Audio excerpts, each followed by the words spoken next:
All right, it's 10:28 in the morning. It's April 23, 24, and I was suffering from pain for the past week already, and it's still coming out. I was 7 days from getting a brain aneurysm. Um, it's very crucial and important that hospitals and mental hospitals and prisons give out Q-tips. I usually go to Sephora here on Fifth Avenue to get my Q-tips, but this lady from Boquerón, Larry Sanchez, hides the crazy lifelong Democrat, now has locked up the Q-tips from Sephora. My sister Ivanka Trump owns Sephora, so I had to call her to tell her she's fired, and she will die.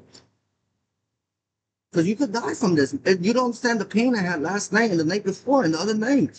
And I'm thinking I have a bad migraine. And then it keep going up the end. A brain aneurysm is not like a tumor or something. It's oxygen that goes up to your head, and it's clogged up with the earwax that you have. Sometimes people do clean their ears often, but not daily. I'm a 2 time, 3 time a day cleaner of my ears at a daily pace at home in my condo or any home or any apartment. Um, I haven't been allowed to that same luxury for over since I've been a homeless since a month and a year and 3 months and 14 and 13 days due to the fact that Julie Garland wants to take away my luxuries, and Tony Vitale wants to take my luxuries, which I found out today he was a major in 1954, a graduate in 1964, 1964, graduate at Tufts University with the name Blondie Bestler, and his diploma says a psychology. He's a psychologist.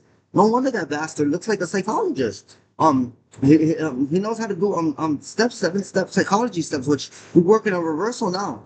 One of them was don't ever accept no for an answer, no matter if they put a gun to your head or any weapon to your head. The other one is like he created the phrase me, myself, and I. That was the last one on his seventh list, and he doesn't do them in a row because you notice he's full of BS when he does them. Another one was don't ever put your head down. That's concede. Don't ever concede or surrender to anybody. Like if you put your head down, that's conceding and taking a loss, and everybody will walk all over you. Prioritizing yourself, which is the me, myself, and I. Many other don't when you don't give out money or gifts to family when they need, you give them out when they less than need because they'll appreciate it more. Because now you create a monster, and they think you're they think you're ATM machine or a bank. Many other things. You create a limit for them. Um, and many others. I found two of his college roommates, college, I mean, not roommates, but college alumni of the Tufts University, one in Miami, a great psychologist in Coral Gables that uses his government name, and one in Chicago in Grace Health Center that uses his government name as well. And he's the only one that changed his name out.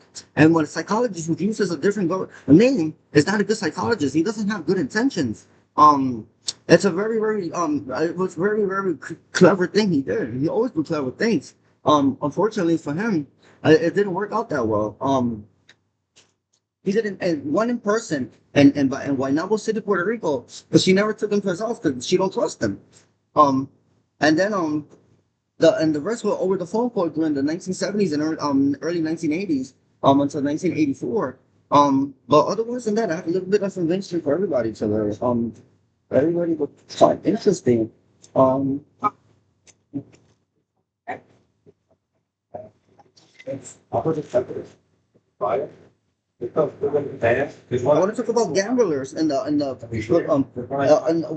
total wide, and we have 1.7 million in the countrywide of law enforcement in our nation. 87.3% of the Democrats are Democrats, and 12.7% are Republican, part of the gamblers that hate us. In law enforcement, I own the city of Las Vegas and Reno, Nevada.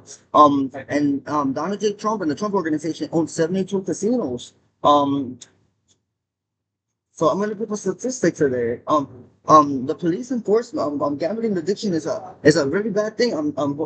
Police enforcement have a lot of 72.7% of law enforcement is a gambler. Horse track rating, 11.7% of good horse track racing. We own the horse track a lot of horse track rating. And the Republican Party, and then casino games is 12, and online gaming is 77.9%. Sorry of them. Do that one. And government lottery, including scratch offs and pick three and lottery, Powerball and all that is 12.7% of them.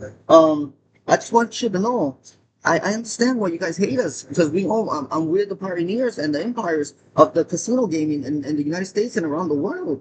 And I apologize if you have any losses, and you have any hatred towards us, which is probably spiritually or physically.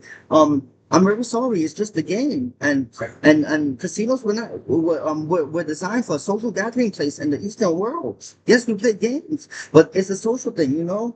And then the people that deal with gamblers in their home and they call them gamblers. I'm gonna tell you how you identify a real gambling addiction in your home. When they come home, they take a drive with a friend. So that they say they're going with a friend to Atlantic City in a car, and they admit their friend, and they have a name for him, or they admit that they were talking to friends, or they made friends at the casino. If they don't mention that they have friends, they don't mention they have friends. And they don't mention they don't do a social thing with, or they'll bring a friend with them to the casino, invite friends at once in a blue to a casino, then they have a gambling addiction. They never have social life. Going onto the gaming tables and to the casino, then that means they have a gambling addiction. Um, and yesterday we had a problem. Another police officer was doing rotation for us on our train stations. A 67-year-old lifelong Democrat who steals signs from Hogan's campaign in Roselle Park, a rural campaign a couple of years ago. His name is Richard Lard. He's 271 pounds of lard. July 16, 1963, Roselle Parker. He lives on 113 Hemlock Street. He's retired from the NYPD, but he used to work in the North Strand district, and he's the second most abusive NYPD officer in the history of New York police officers. And he used to come off his shift on his uniform, and the day before he was here too, off his shift to mess with the homeless people. He hates the homeless. He has a Bank of America account of $171,000. So I wanted that could feed. I want gift cards given out on restaurants from his bank account. To the homeless for 7 weeks. Because he hates them so much. He was an officer for 37 years. He retired on January 7, 2023 from 32nd Precinct. Another thing I want to talk about gambling.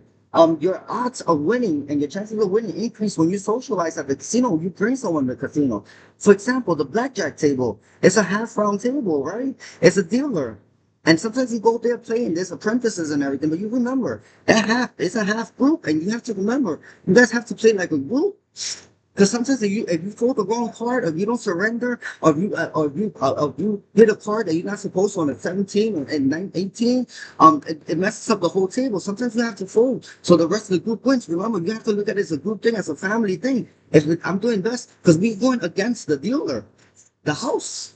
And we need to create our own house. You get what I'm saying? Because we just have a house. We're just starting at this. So we need to know how to succumb and override the house and make it our own house and a round table. And that means we all win at the end of the day. It's a family. That's what I'm saying. It's a social thing. Gambling is a Madagascan word. And it means to nail in Croatian.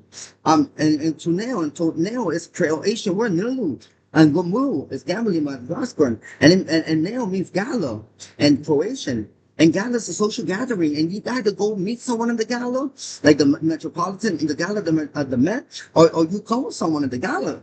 And when you go to the gala, you go there to win. You're a winner. You bring a winner outfit, and then win, and then win.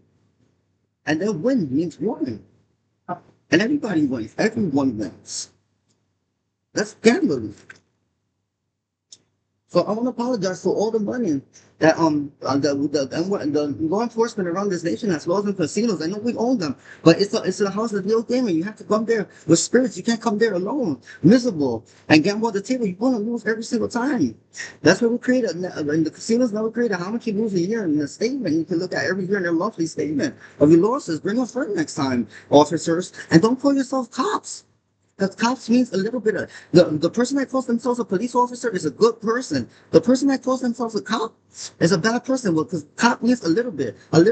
So you're just a little bit, you know. I'm a cop. Everybody that has a family member that's a cop, a police officer, or who's a police officer calls themselves a cop. We call them police officers. We have respect for you guys. You guys call yourselves a little bit, you know. Take care. And I have the next segment coming up.